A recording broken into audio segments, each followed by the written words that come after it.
Next, we have Kwan et al. And what I love about this is 5 years later after their study, they repeated the almost identical study, and this time with women. So smaller end size, 8 trained women. But again, 4 sets of bench press, 85% of 1 rep max, 2 failure, 3-minute rests. They did thermal neutral, they did palm cooling, they did palm heating, they used the same cooling device. So it really was almost an identical study. The key findings they found are that both cooling and heating provided performance benefits over the neutral condition. So this is interesting. There was a more pronounced benefit of palm heating in women than there was in men for the same study design. Palm cooling increased the most significantly. It was the biggest contributor to improvement, but palm heating was pretty close, and palm heating increased reps in the 4th set quite significantly. So what we see here is increase with both interventions.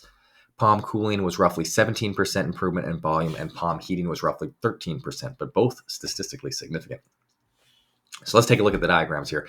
Exercise volume significantly increased 13 to 17% for both palm heating and palm cooling over thermal neutral conditions. We see this now in the form of reps. What was really interesting to see is the 4th set with palm heating doing the most volume, whereas 2 and 3 were highest for palm cooling, but still an increase for all 3 sets of palm heating and palm cooling, despite having identical starting points in set 1 for all 3 conditions. Heart rate into this study, it's a little close. It's hard to tell, but as you might expect, and this is also where it gets interesting, is that palm cooling remained the lowest for heart rate. Palm heating was the highest for heart rate, and that makes sense when you have thermal loading. What makes this really interesting is that higher heart rate and palm heating, and yet the women were still able to have a significant increase in volume with palm heating as well. So there really is quite fascinating, and the authors did a really good job discussing it in the paper, which I'm not going to go into full detail about. I'd highly recommend reading.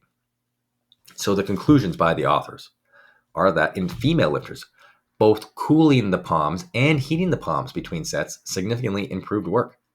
So they suggest that both hot and cold stimuli to the hand can delay fatigue via central mechanisms, and this would be sensory input affecting the central governor of fatigue.